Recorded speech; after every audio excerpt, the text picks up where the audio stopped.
Hey everyone, Felipe here. Welcome to another Tower of Saviors GNN review video. This week we have some very exciting news, which is going to be the introduction of two new Black Gold cards for the Lunar New Year event, or basically the Lunar New Year that's coming this week. We also have a new Diamond Seal event and a new Corrupted Seal Lord. But I think the most important and the core of this video is going to be the leader skills, team skills, and active skills of the new Black Gold card. So without further ado, let's get started with the GNN, if the website loads. But, oh, there we go. So again, new Twin Black Gold cards, new Diamond Seal, Corrupted Seal Lord. But yeah, oh, we have a 10-year anniversary giveaway, which gives you a bunch of resources, diamonds, stamina potions, um, soul stones, gold, souls, orbs, Mad Hit Slabs, Rainbow Summon coupon, a selectable All Max, which is always nice to have, and a new cake craft, which is also pretty good to have uh, since it's basically free. We also have 10th anniversary bonus stage, which if you're new to the game, this is a really good way to stock up on souls and also stock up on coins. You get 600 souls for each clearance of gathering souls and 4 million coins for each clearance of collecting coins.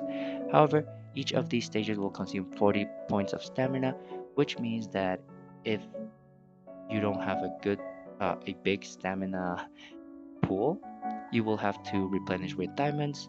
And there are also a lot of other stages right now because of the anniversary of the game for cards and other things that some of this stamina might be good to use to farm for other cards than to farm for resources. However, this is a good way to stock up on coins and souls for amelioration and redeeming orbs and things like that.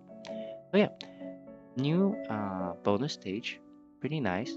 And now we have the two black gold characters. One is Device of the Zeros, Nola, and Cessation of Ones, Una. Null and ones, so zeros and ones. So hopefully like a binary type of thing, maybe. Interesting. Yeah, so we're going to have two different drawing machines. One is going to be the device of zeros drawing machine, and the cessation of ones drawing machine. And this is typical for a black gold card. Each black gold card is going to be guaranteed at every 40 draws. So you are going to have to spend 80 pulls, so 400 diamonds if you want to guarantee both characters. And the rate here is going to be probably 1%. Oh, so okay. So for the devices of Zero's drawing machine, Nola is guaranteed at 40 draws, and her base rate is going to be 0.8%. However, there is a very small chance, a 0.4% chance that you can get Una in Nola's drawing machine. And the opposite is true for Una's drawing machine. So there is a chance that you can potentially get both characters, and in that case, you will spend less than 400 diamonds. And honestly, I think, well, I have thoughts about this. I think this is good because in other gacha games, when you have a featured character, you are only able to get that featured character. For example, if you played Genshin Impact, when you have double banners, if you pull in one banner, you can only get that featured character. And if you want to get the other featured character, you still have to go to the other banner. And there's no way for you to get both in the same banner. However, in this case, we do still have that where one character is featured in one banner and you have a guaranteed chance of getting it after pity. However, there is a small chance that you can access the other character in either banner, which means that if you get really lucky, you don't have to pull on the second banner at all. This is a good thing, in my opinion, but I still think that releasing two black gold cards is pretty uh, money grabbing because releasing two black gold cards, in most cases, people will have to go to pity in both situations, and in that case, you are still spending 80 draws or 400 diamonds in total for both cards. And I say it is money grabbing because it is Lunar New Year. People get red envelopes, so they know we have some people have money from these bonuses. Uh, but yeah, so I don't think releasing two black gold cards is that great because you have to spend a lot of diamonds. But on the other hand, now that it is already done, I do think it is nice that there is still a small chance of getting the second character on the non-featured banner. Because, you know, it's a small thing, but it's nice. I just wish they wouldn't release two black gold cards side by side. But small things, small victories, I guess. But yeah, same thing. Let's see. Will come out on Friday at noon, Friday, January 20th, which is the day right before Lunar New Year. Zeros and ones. We get the Dragonware, which is ethereal gear for our upon getting the first black gold card, and then you can craft it afterwards. And then, yeah, so that's pretty normal, pretty standard for black gold cards. You get the first copy and you get a free Dragonware. You also get a new title, and we also have a purchase bonus of buy 60 get 60 free, which if you're free to play and you're not spending money in the game, this doesn't really matter to you. But if you do have extra cash, this is arguably better than other black gold cards in the events before, because normally in black gold card events it is buy 30 get 30 free.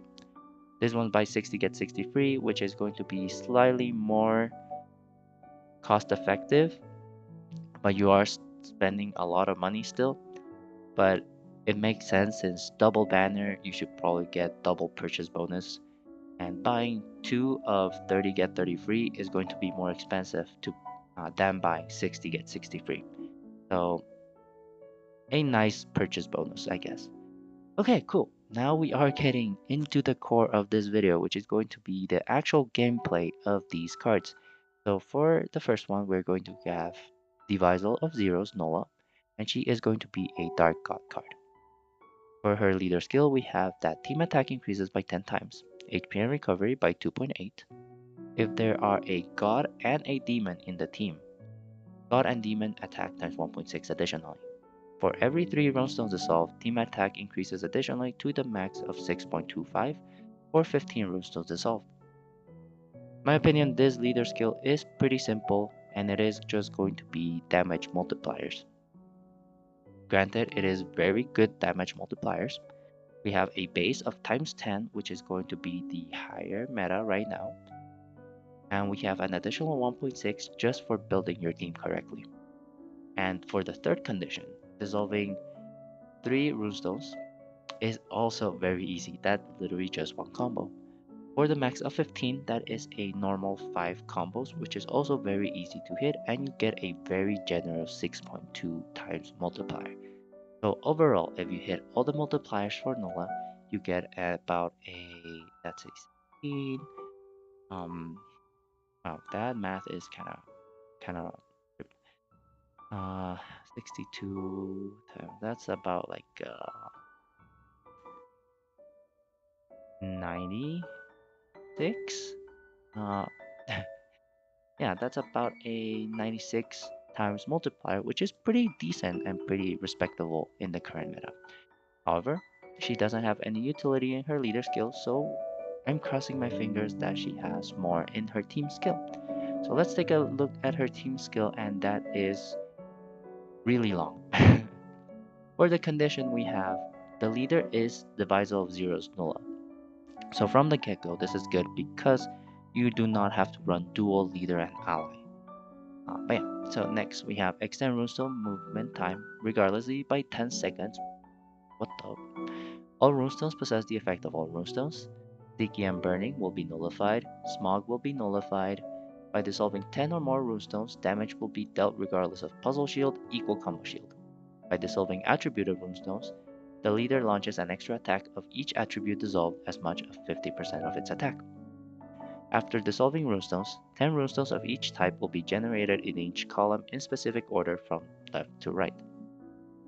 If the runestone movement starts with a character rune, runestones to be generated will be enchanted runes. The team acquires a protective shield of 100,000 points. When the protective shield has more than 1 point, it can withstand a damage that is greater than the current shield point once. The shield point will become 0 after withstanding this damage, and for each protected runestone added, recover the protective shields with 20,000 points. If there is a Devisal of Zero's Nulla in the team, when 100 runestones are dissolved cumulatively, Devisal of Zero's Nulla will enter the Fortress mode. Fortress mode will end and the number of accumulated runes will be reset upon defeat.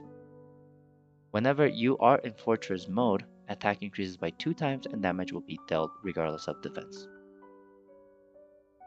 There we go. And skill CD of all members minus 10. Oh, that's nice. After entering a stage, the condition being the leader is cessation of one's Una with the Visal of Zero's Nulla in the team, or the leader is the Visal of Zero's Nulla with cessation of one's Una in the team. Basically, this condition only triggers if you have both Una and Nulla in your teams. However, keep in mind that having your ally in the ally slot will count as having Una or Nulla in your team. So this one should still trigger even if you only have one of these black gold cards, which is pretty good because you're not forced to get both of them if you run the other one as an ally. But yeah, going back into her leader skill and her team skill, this is actually a really good team skill. You have extra runestone movement time regardlessly by 10 seconds. You also possess the effect of all runestones.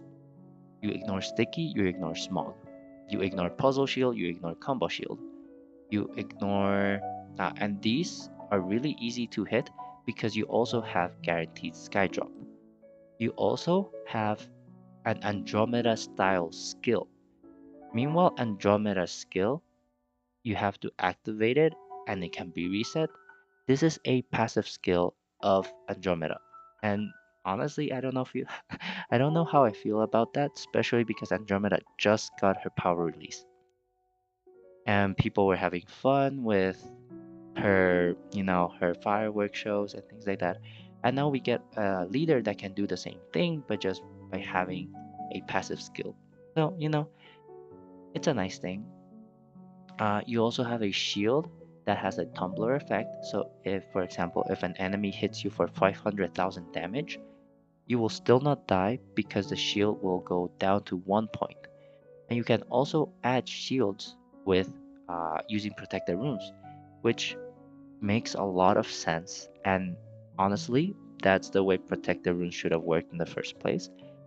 Protected runes should protect you from enemy attacks rather than just being a shield for the enemies, I think. So honestly, I'm happy that they're doing something with protected runes because it gives them more utility and more purpose in the game. But yeah, um, keep in mind that Nola's runestone dissolving conditions are not first batch, so because she has guaranteed skydrop, her condition for her leader skill will always be active because you generate so many runestones.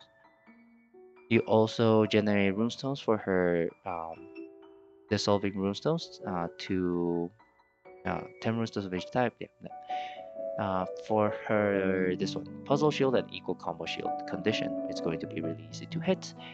And yeah, so overall, you also have a passive skill here that gives Nola a ×2 attack bonus and a defense break. As a passive skill, no matter what she is, a leader, ally, or team member, this will always trigger. And honestly, dissolving 100 runestones is not that hard, especially because it doesn't say first batch. So Greek gods, other characters will definitely, other leaders may have an easy time satisfying this condition. But yeah, overall, as a leader, I think she is a pretty solid leader. She has good attack multipliers, she has good utility in her team skill, and she also has a lot of flexibility building her team. Her condition is only that there is a god and a demon in the team. It doesn't say only gods and demons. So this means you only have to have a God card and a demon member. Everything else is up to you to choose. This is good because you get runes of possession effect for everyone, and you can also decrease all their cooldowns by 10 if you have Una in your team. And this means that if you bring a lot of buffers that have CD8s, a lot of control skills that have CD10s, this means that all those skills will be ready for you at the beginning of the stage and give you um, an easier time to defeat enemies. But yeah, so overall, I think Nola is a very good leader. She has good damage and also good utility. And so overall, I think she is very powerful. Now let's take a look at her active skill and see how it might complement her leader skill and team skill. So we have EP skill. Oh, interesting. So she has an EP6 skill instead of a CD6. So EP6 skill, which means that her skill will be ready from the get-go. Normally, EP characters will have their EP full at the beginning of the rounds, at the beginning of the fights. So this means that you can activate this from the get-go. Remove all runestones to generate enchanted runes of all attributes of fixed numbers and fixed positions. Modify heart runes to become protected runestones. Death damage will be nullified, and for 1 round, damage received from scorching areas minus 100%. Team attack increases by 2.5 additionally. This is an amazing skill. This is because it has a lot of utility that is pretty rare in the game. Death damage nullifying, I can count the numbers of characters that have this skill in the fingers of one hand. Granted, death damage has become a little bit more rare and more situational, but this utility is going to be very useful because there are so little characters that have this skill. Same thing with scorching areas. A lot of the scorching area nullifying comes in the form of leader skills and team skills and not of an active skill. So having to ignore scorching areas, there's about 4 or 5 characters that have this utility as an active skill. So having both death damage and scorching area nullifying effects makes this card a very good utility card. And definitely going to be a little bit future proof because so few characters have these two utilities, much less together. You also generate enchanted runes of all 6 attributes and types of fixed numbers and fixed position. You remove all runestones, so you get rid of a lot of board debuffs, and you also get a 2.5 attack and recovery boost for your entire team. So not only do you ignore certain enemy skills, you are also buffing your team to deal more damage. You also generate protected runes, which is also very rare nowadays. I feel like Madhead has plans of releasing more cards that generate protected runes, but in the meantime, it is one of the few cards that can create protected runes, and it works really nicely with her team skill because you can regenerate your shield this way. So overall, I think Nola's active skill is incredibly insane and definitely worth getting as a member. Uh, I'll keep that for now until I read what Una has. So for in the meantime, we'll leave that at that. But I do think Nola has a very good active skill with a lot of utility, and who knows, maybe it will be a good enough reason to pull for Nola instead of Una. So now we have all the information regarding Una. She is going to be a light demon, which that is a good thing, honestly, because let's see, team attack times 10, HP and recovery times 2.8. If there is a god and a demon in the team, attack times 1.6. The more combos made, the higher team attack increases additionally to the max of 6.25 for 5 combos made. This is literally the same. Uh, this is literally the same leader skill as Nola. The only difference is that you are the condition is 5 combos, which is again not that hard to hit, but I think it is easier to hit Nula's condition because even if you don't dissolve 5 combos, if you dissolve a group of 5, that still counts towards your 15 runestone condition. In the meantime, for Una, you actually have to generate 5 combos, which is going to make it slightly harder to achieve, but it's still a very easy condition to hit. But other than that, the leader skill is the same. And the fact that she is a light demon means that these two cards are going to work very nicely together because by having leader and ally, either Una or Nulla, and having the other one as an ally, you already satisfy your condition of having a demon and a god in your team, which means that you are free to bring whatever cards that you want for the rest of the team. So you can bring counter cards for enemies and or buffer cards to buff your entire team. So honestly, pretty nice that they are god and demons by themselves. And yeah, so Succession of Wands Una. So for now, her team skill, let's see. Extend Runestone movement time by 10 seconds. Turn the first 10 runestones touched into enchanted demon runestones uh, of the type picked up to start moving. Oh, that's the god. That's just the light demon equivalent. Anyways, let's see. Let's keep going. But this team skill already existed. I forget her name. Not Shi Wang Mo. She started with I forget her name, but she was a light demon that had this exact same team skill. But yeah, turn the first turn. All runestones possess the effect of all runestones. God and demon runestones also possess the effect of each other. Burning will be nullified. Damage received from step damage will be lowered to 0.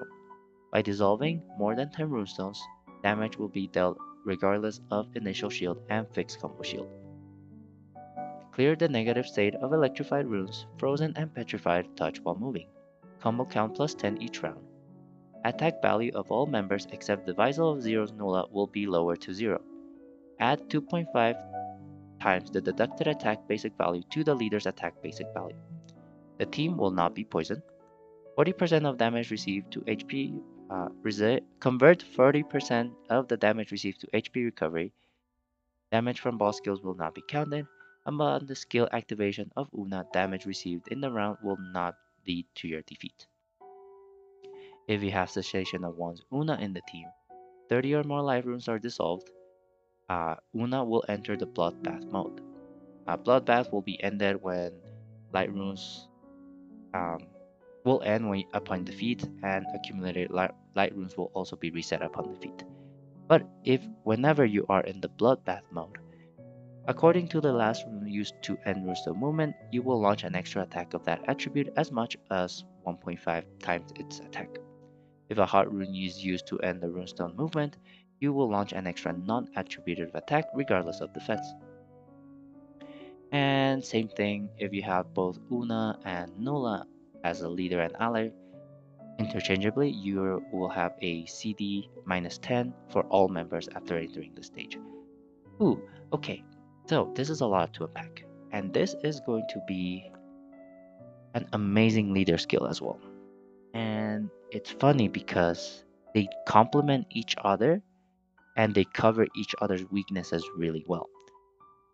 For Una, you will ignore initial shield and fixed combo shield. Meanwhile, Nulla ignores puzzle shield and equal combo shield. Una also clears or counters electrified, frozen, and petrified.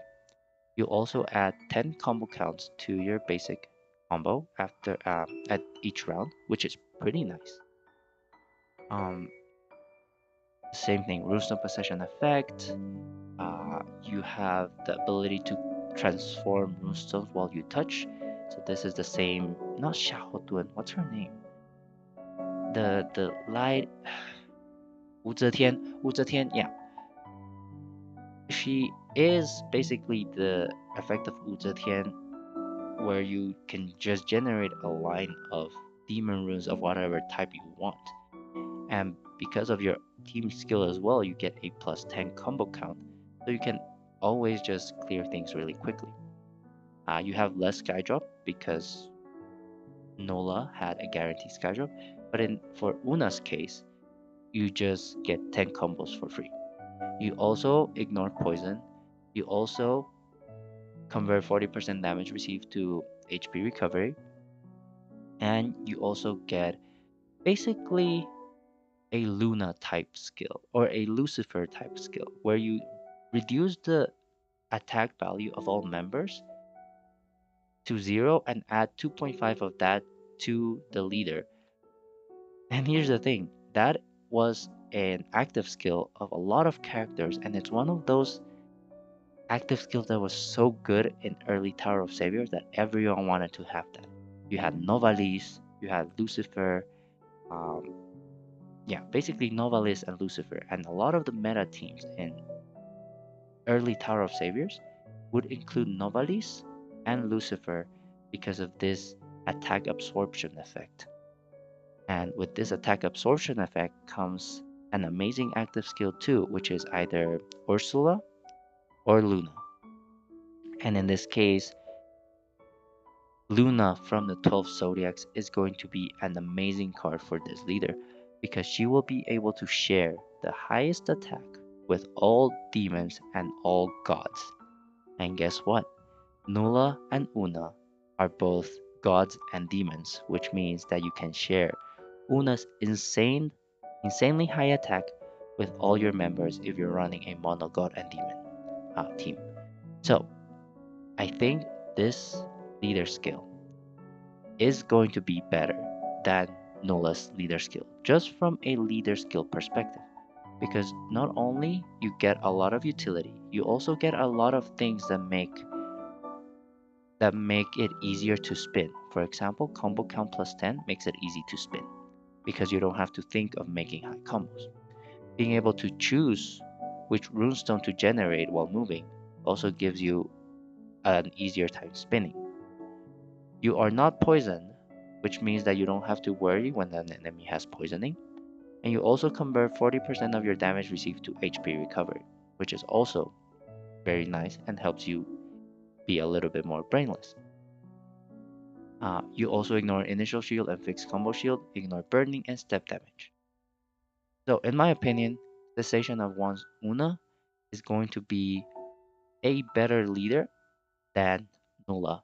However, Nula still has her uses as a leader because she does have counters to other enemy skills that Una doesn't have.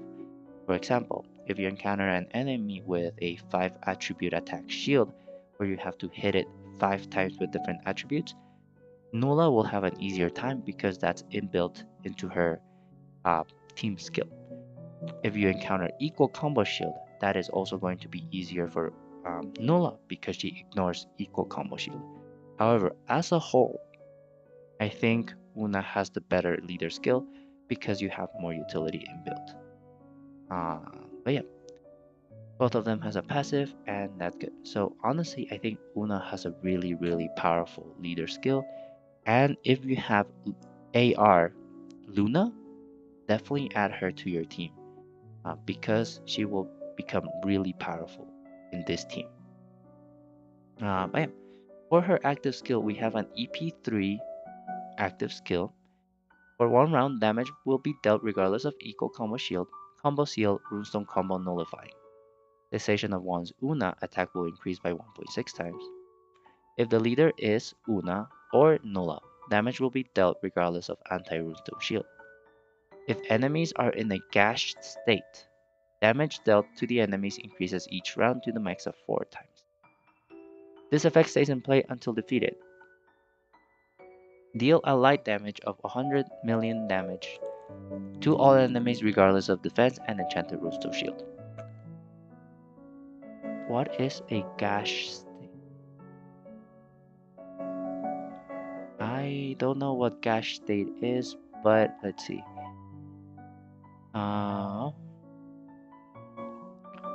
I guess that is a new status condition, but I'm just gonna say this active skill is stupid.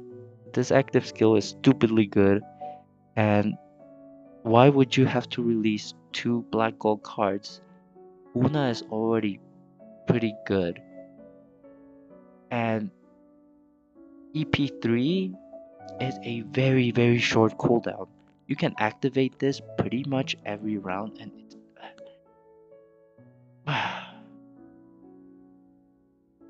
You know, this is stupid. This is so good. Doesn't make sense.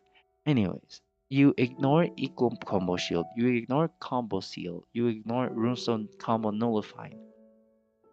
Just through your active skill alone, you are taking one of the passive skills from Nulla, which is the equal combo shield, which means that having Una gives you more mileage than having Nulla. And yes, Nulla has a very good active skill as well that ignores death damage and protective shield.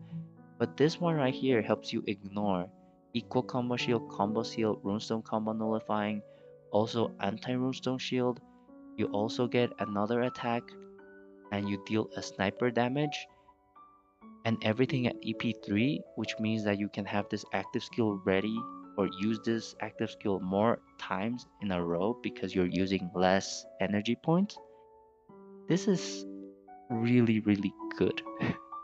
And because of that, because how the leader skill is made, I I have to say that pulling for Una might be better than pulling for Nulla because you can always have Nulla as your ally since her active skill is the one that gives you more utility. Her leader skill, yes, gives you a lot of utility as well, but equal combo shield is covered by Una's active skill. Puzzle shield is not going to be that hard because you can generate 10 runestones of whatever attribute you want with an Una team, which means that you can generate enough runes for puzzle shields really easily.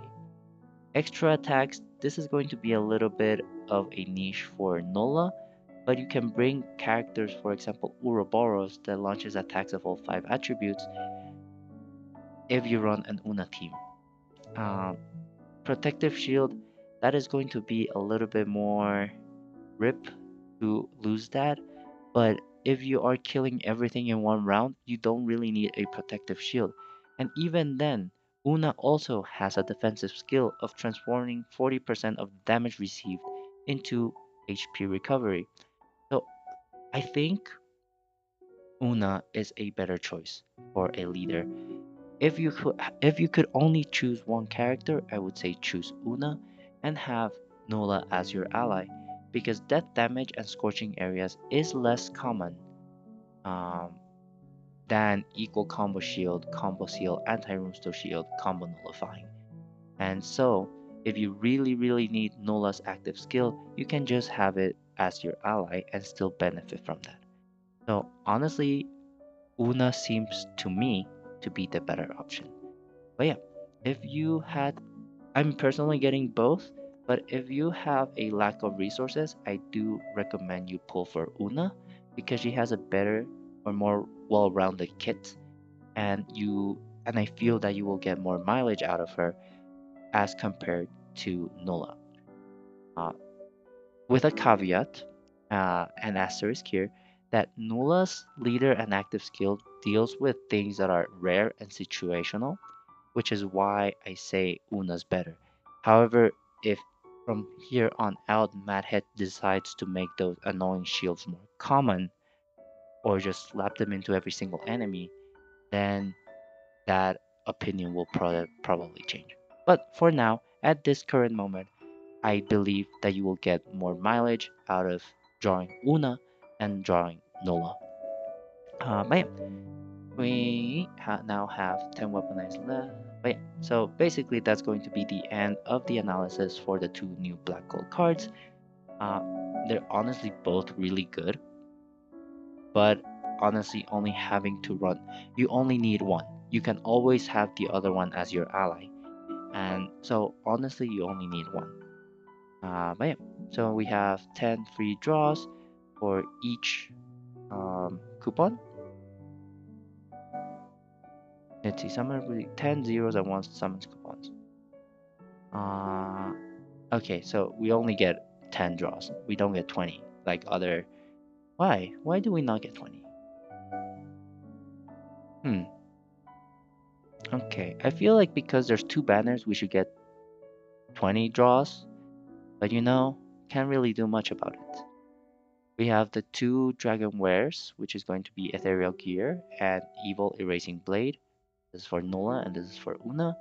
And if you get the character, you get one for free. So I can't really say you should get it or not, but Then runes the movement time, more attack, more HP. Um, then runes the movement time, more attack, more HP, more attack. Honestly, not bad. Oh, okay. But because you are running them as your leader sometimes, CDs of demons will be delayed for 3 rounds. This is an amazing skill because even delaying 1 round is really good. Delaying for 3 is absolutely insane. However, the only thing holding it back is that it has to be a demon enemy. That is going to be situational and not that useful because you don't really know when you're gonna need it. And if the enemy happens to not be a demon, then you're pretty much dead. Or screwed. CD of one random member minus 10, that is also pretty nice. However, to me, the random nature makes it less useful because you don't know which character you're going to have your cooldown decreased. And for consistency's sake, you usually when you're farming for cards, you want your active skills to be ready at the same or consistently so that you know what strategy to use. This will the random nature of this will change your strategies and things like that. So I think it's nice, but typically when you already have an SOP, this cooldown reduction is not that useful. Uh, for evil erase, okay, you know what? You know what? Just for this, yeah, just get Una as your leader if you had to get one. This invalidates or not invalidates, but this gives Una the same utility from Nula's passive skill. Granted, it is built into a Dragoncraft, so you only have 2 uses every battle, every round, or I mean every stage. But the fact that you have access to it, it's absolutely insane. It gives you more utility and basically means that you want to run Una in your team because you get so much utility, so much mileage out of her. And same thing here, God enemies will be delayed by 3 rounds. Very situational, but when it's useful, it will be really useful. Yeah, honestly, I don't know what Madhead was thinking with this one, but Una to me looks like it's the better leader. Unless I'm missing something absolutely obvious, I think Una is going to be the better leader between the two of them. Well, we are going to get another Calamity stage, which is the Yogg-Sothoth Calamity stage. I don't like Calamity stages; they're really hard, really painful, really annoying. But yeah, uh, so we have Calamitous or Corrupted Yogg-Sothoth. The team attack will increase by 15 times. HP and recovery increases by 2. All runestones possess the effect of all attributed runestones. By dissolving demon runes, team attack increases by 2 times. And this is tied to a condition where your team only have demon members. For your team skill, we have the nucleus. So honestly, not really useful to run Yogg-Sothoth as a leader, but like all other corrupted seal lords, they can be used as allies because their leader skills are really powerful with high multipliers. So yeah. However, her leader skill is also tied to the demon condition, so Yogg-Sothoth may see less play as opposed to the other corrupted seal lords, but still a pretty good option as an ally. And that also means that you don't have to corrupt her yourself. You can just use someone else's corrupted Yogg-Sothoth. But you know, to each his own. For her active skill, we have a CD6. We have 2 active skills, which makes sense because Yogg-Sothoth had 2 active skills from the get-go. CD6, for 2 rounds, Sticky will be nullified. Modify the runestone's touch while moving to become demon runes by dissolving 8 groups of runestones in the first batch. The character's skill -1. This active skill is actually not that great. Sticky will be nullified, yes, that's nice, but a lot of cards nowadays can ignore Sticky from their team skills. Modify Runestone's Touch to become Demon Runes, also pretty nice if you need extra damage and your leader does not produce Demon Runes. Um, might be good for an Una team because She gets bonuses from demon runes as well. Not as much as other cards, but still there. Uh, but yeah, overall, this first skill is kind of underwhelming. Not that much utility, not that much attack, or not attack at all. And CD6 is pretty long for an active skill like this that doesn't really do much. For her second one, active skill is going to be a CD8 active skill. For 2 rounds, demon runestones can be dissolved singly or in groups of 1 or more. Um, yeah, with runestones of the same attributes in the first batch. Oh. Attack bonus plus 100% for combos made. When there is an additional effect in play, character's damage will be dealt regardless of puzzle shield. So this second active skill is actually really good, and it will play very well with the first active skill. Um, what it's saying is that your demon runes can be dissolved singly or in group, I mean, or in groups of 1 or more, with runes of the same attributes in the first batch. So this will give you a lot of combo, and you also ignore puzzle shield if there's another effect in play. And because you're dissolving singly, you are going to get a lot of combos, and you also get an attack bonus for each combo made. So honestly, this is a really good active skill. However, given the nature of the enemies nowadays, where they have very specific conditions and enemy skills that you need to fulfill, for example, equal combo shields, or different attribute attacks, or equal combo shields. Um, this is you need to plan for when to use this skill because there might be a chance that your damage will not be dealt just because an annoying enemy skill. But overall, I do think this active skill is pretty good. But honestly, uh, I'd say just use growth because he gives you more combos. Granted, this is 2 rounds, but I think given the amount of resources you need to corrupt Yogg-Sothoth, uh, I don't know if these active skills are worth. They don't really do much. This second active skill is really good, but I don't know if it's worth the time and resources for it. But yeah, we have Nucleus of Parasite, which is going to be the new Dragon Corrupted Dragoncraft for demons only. Kill CDs of members 2 and 5 -1. Kind of funny. No, pretty character's damage will be regardless of corruption boss skill, which is nice because sometimes these corruption skills are very annoying. But overall, I think you can always find ways around it. Up until this day, I do not have any corrupted crafts, which means that whenever I have that team skill that gives you pollution for, and you can only counter it by having corrupted crafts, that typically becomes a really hard stage for me because I have no way of diminishing it. But anyways, corrupted crafts, honestly, it's also a pain to farm because you have to use one of the corrupted steel lords to craft it. I honestly don't think it's worth the materials. Honestly, I don't think it's worth the materials for corrupted crafts, but you might need them. Oh yeah, for the evoking shop, classic 10 years of glory characters. Uh, you can tap Dottie to view the monthly missions, and you can get crafts, and a new event of characters will be available on the 1st of April.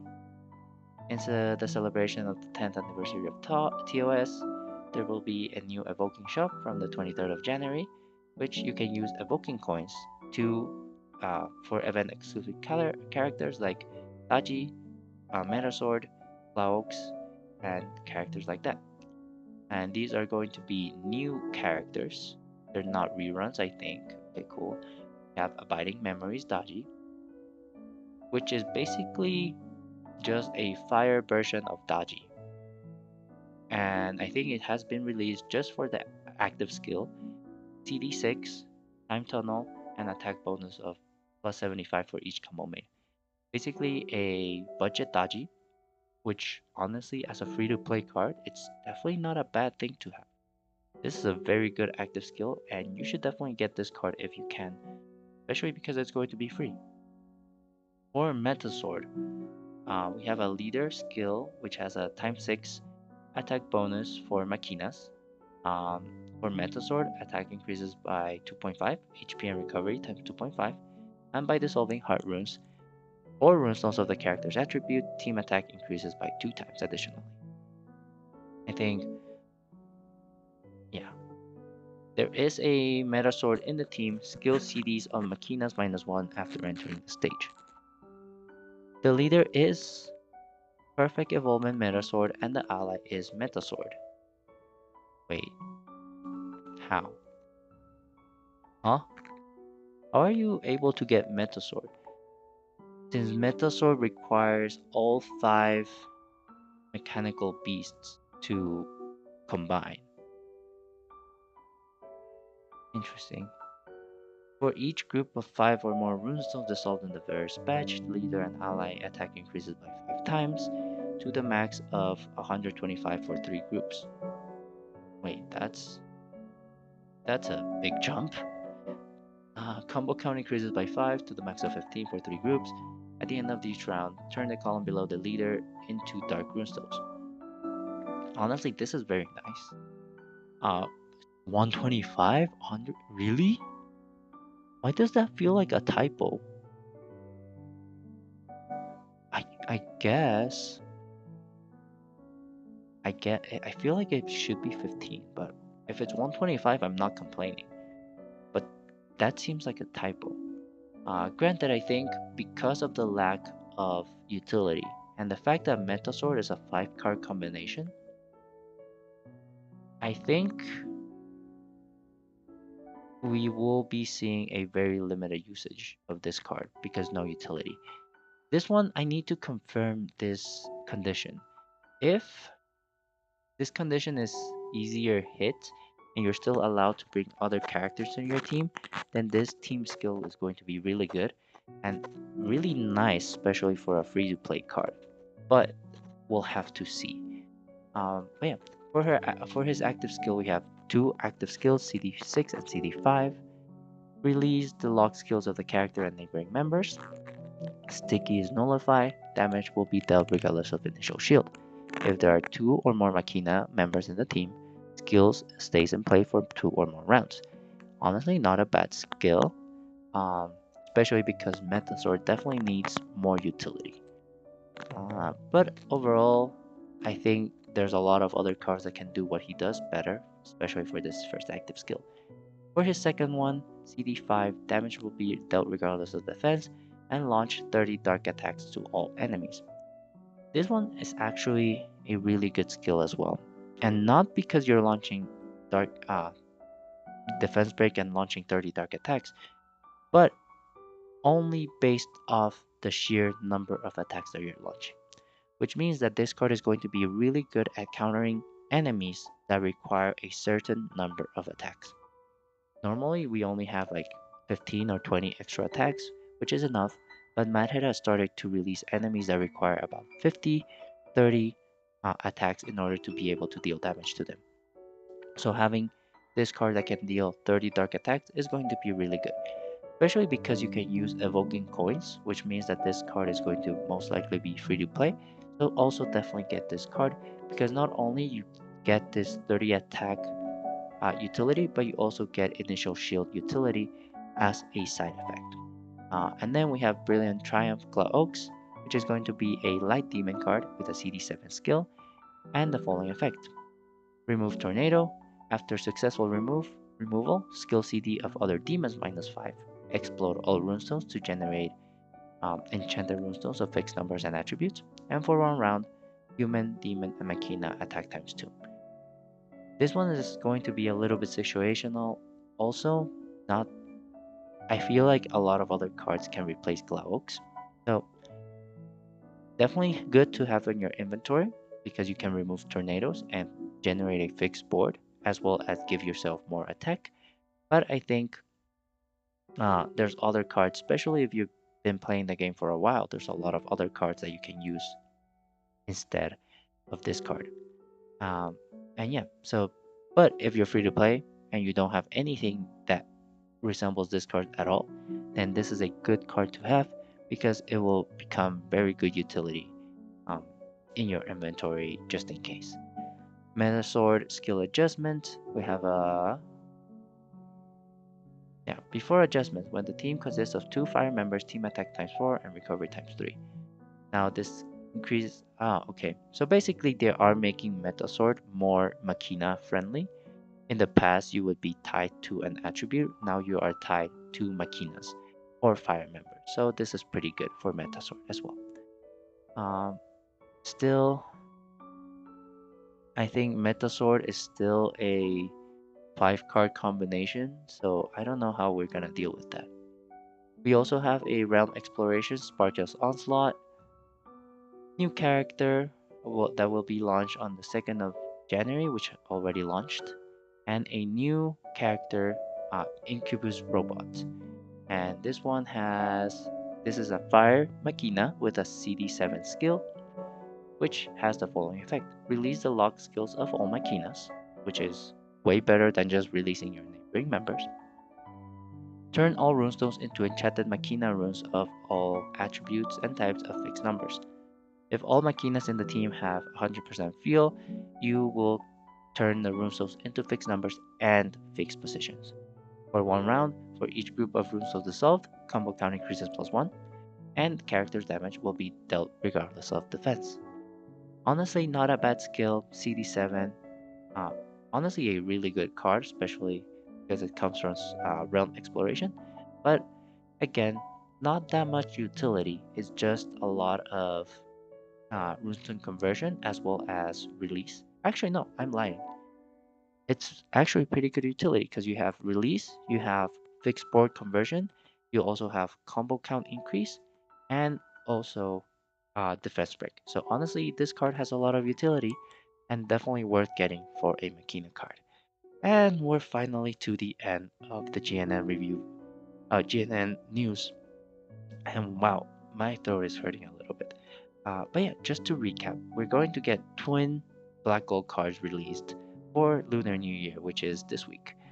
Um, the black gold cards are Nola and Una, which is going to be zeros and ones, and they both have really good leader skills.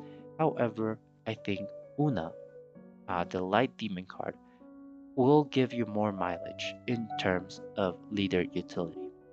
They're both really powerful, they both cover different aspects, but I do feel that Una has more coverage and is going to be a better leader overall. Nula, on the other hand, has an active skill that covers very rare enemy skills that don't really have other counters, and so she is also going to be really good for countering those enemies. However, you can just use her as an ally and still benefit from her active skill. On the other hand, Una's active skill is faster at a lower EP requirement and also deals with a lot of utility. So also a good card to have as your ally. Or honestly, if you want to pull for a black gold card, try getting Una for sure because both her leader skill and her active skill have a lot of coverage. We also have the corrupted Yogg-Sothoth, which as always will come with a calamitous stage which is going to be really hard. But other than that, we have the typical corrupted Seal Lord news, which is their leader skill, active skills, and corrupted Dragonware, which all to me seem a little bit underwhelming. We also have an Evoking Shop with 3 new characters, Abiding Memories Daji, Perfect Evolvement Metasword, and Brilliant Triumph of Clouds. They all have pretty unique active skills. Daji has a pretty powerful active skill, and Metasword also has a pretty good active skill. And since these are exchanged through evoking coins, I do believe they will be free to play, so it doesn't hurt to collect them and have them in your inventory. Finally, we have the new Realm Exploration with a new Fire Machina card, which is Incubus Robot at CD7, which has a and pretty good active skill with a lot of utility. So yeah, that is going to be the end of this GNN news. Please let me know in the comments if I said anything wrong or if I missed out on any information. As always, stay tuned on my YouTube channel. I do post Tower of Saviors content there. But for now, stay safe, stay healthy, and I will see you next time. Bye everyone!